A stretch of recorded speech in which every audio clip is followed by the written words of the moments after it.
হয়তো কেউ ভাবতে পারবে না বিদেশ থেকে এসে কেন আজীবন থেকে যাবেন এক অচেনা দেশে, কিন্তু মেহেরপুরের মুজিবনগরের সেই নীরব কোণে আছেন এক ব্রিটিশ নারী জিলিয়ান মার্গারেট রোজ, যার জীবনের অর্ধশত বছর জড়িয়ে আছে শুধু এক শব্দে, মানব সেবা। রোজের গল্পটা শুরু হয়েছিল দক্ষিণ ইংল্যান্ডে 1939 সালে। শিশুকালে বাবাকে হারানোর পর জীবনের দিকটাই যেন পাল্টে গিয়েছিল। তার বাবা ছিলেন ব্রিটিশ সেনায় আর ভাই ছিলেন চিকিৎসক। পরিবারের অনুপ্রেরণায় রোজ মন দিয়েছিলেন ধর্মপ্রচারে। খ্রিস্টান ধর্মের সেবায় নিজেকে উৎসর্গ করতে 1964 সালে তিনি এসেছিলেন বাংলাদেশের বরিশালে। প্রথম দেখাতেই প্রেমে পড়েছিলেন এই দেশের মাটি, মানুষ ও গাছপালার। তখনও জানতেন না এই দেশটাই একদিন হবে তার চিরস্থায়ী ঠিকানা। 1970 সালে ফিরে গিয়েছিলেন ইংল্যান্ডে, কিন্তু 4 বছরের মধ্যেই বাংলার টান তাকে আবার ফিরিয়ে আনে। এবার আর শুধু প্রচার নয়, শুরু হয় নিরলস সেবার পথ চলা। নার্স হিসেবে প্রশিক্ষণ নিয়ে যোগ দেন খুলনা, পরে মেহেরপুরের বল্লভপুর মিশন হাসপাতালে। সেখান থেকেই শুরু হয় তার দ্বিতীয় জীবন, মানুষের পাশে থাকা, তাদের ক্ষত সেলাই করা আর দুঃখে মলম লাগানো।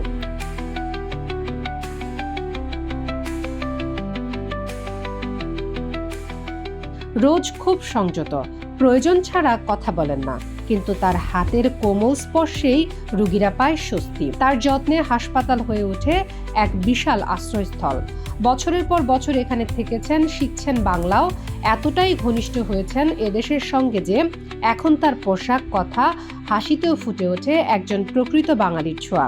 যদি 50 বছর আগে পাইতাম তখন অনেক কিছু বলতাম, এখন তেমনি চলে যাওয়ার সময় চলে আসছে। বয়স এখন 80-র কোঠায়, তবুও মন তার তরুণ। নিজের হাতে গড়ে তুলেছেন একটি বৃদ্ধাশ্রম ও নার্সিং প্রশিক্ষণ কেন্দ্র। চার্জ অফ বাংলাদেশের অনুমোদিত জমির উপর স্থাপন করেছেন বল্লভপুর মিশন হাসপাতাল। আশ্চর্যের বিষয়, তিনি এই হাসপাতাল থেকে কোনো বেতন নেন না। সংসার চলে ব্রিটিশ সরকারের পেনশনে, আর হাসপাতালের খরচ আসে বিভিন্ন দাতা সংস্থার অনুদানে। আদেশ খুব ভালো, অতি ভালো মানুষ, আমরা ভালো মানুষ, ভালোর জন্য এখানে এসেছি। আমি তো ওষুধটা পয়সা পাই জন্য নিয়েছি।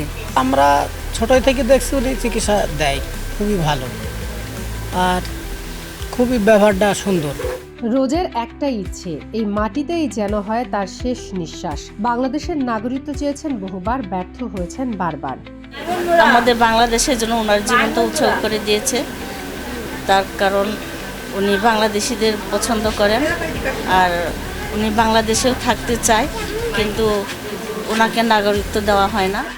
জুলাই পদযাত্রায় তার সাথে সাক্ষাৎ করেন জাতীয় নাগরিক পার্টির আহ্বায়ক নাহিদ ইসলাম। আশ্বাস দিয়েছিলেন সমস্যা সমাধানের। সিদ্ধান্ত মোতাবেক স্থানীয়ভাবে তার সকল প্রক্রিয়া সম্পন্ন করা হয়েছে। হয়তো খুব শীঘ্রই তার স্বপ্নটা সত্যি হতে চলেছে। নাহিদ আসে দিল, আমি তো খুশি, ওকে পেয়ে খুব খুশি হয়েছিলাম সেই দিন, তাই না? যদি 50 বছর আগে পাইতাম তখন অনেক কিছু বলতাম, এখন তেমনি চলে যাওয়ার সময় চলে আসছে। কি আমার দীর্ঘদিন কোনো ছাওয়া পাওয়ার নেই, আমার জন্য অনেকে করেছে, কিন্তু আমি বাংলাদেশে অনেক দিন থেকে আছি, একটু থাকতে চাই। বয়সের ভারে নুয়ে পড়া এই বিদেশিনী আজ যেন নিজেই এক প্রতীক, যিনি দেখিয়েছেন ভালোবাসার কোনো জাতি, কোনো সীমা নেই। রোজ প্রমাণ করেছেন মানবতাই আসল ধর্ম।